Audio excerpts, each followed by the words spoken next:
বানাতে চান, ই পাসপোর্টটি যদি একবার বানায় ফেলেন তাহলে ওটা আর নেক্সট টাইম সংশোধন করা যাবে না। ঠিক আছে, এটা অনেক ডিফিকাল্ট হয়ে যাবে, যদিও সংশোধন করা যায় সেটা অনেক ডিফিকাল্ট হয়ে যাবে। সো ই পাসপোর্ট বানানোর আগে আপনাকে যে কাজ কী করতে হবে, প্রথমে আপনি যাচাই বাছাই করুন আপনার সার্টিফিকেটের সাথে, আপনার আইডি কার্ডের সাথে এবং আপনার জন্ম নিবন্ধনের সাথে আপনার নাম সব কিছু স্পেলিং এবং আপনার নামের সব কিছু ঠিকঠাক আছে কিনা, ডেট অফ বার্থ, আপনার ফাদার্স নেম, মাদার্স নেম সব কিছু আপনার ঠিকঠাক আছে কিনা।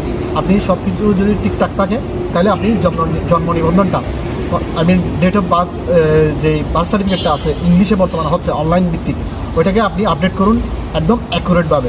ওকে, ওইটা আপনি একদম অ্যাকুরেটভাবে করার পর আপনি ই পাসপোর্টের জন্য জন্ম নিবন্ধন কার্ডটি অ্যাপ্লাই করুন। এরপর আপনি জন্ম নিবন্ধনটি একদম ক্লিয়ারলি হয়ে গেলে পাসপোর্টের জন্য যখন আপনি ই পাসপোর্টের জন্য অ্যাপ্লাই করবেন তখন আপনার ই পাসপোর্টটি একদম অ্যাকুরেটভাবে পাবেন। এতে আপনার নামের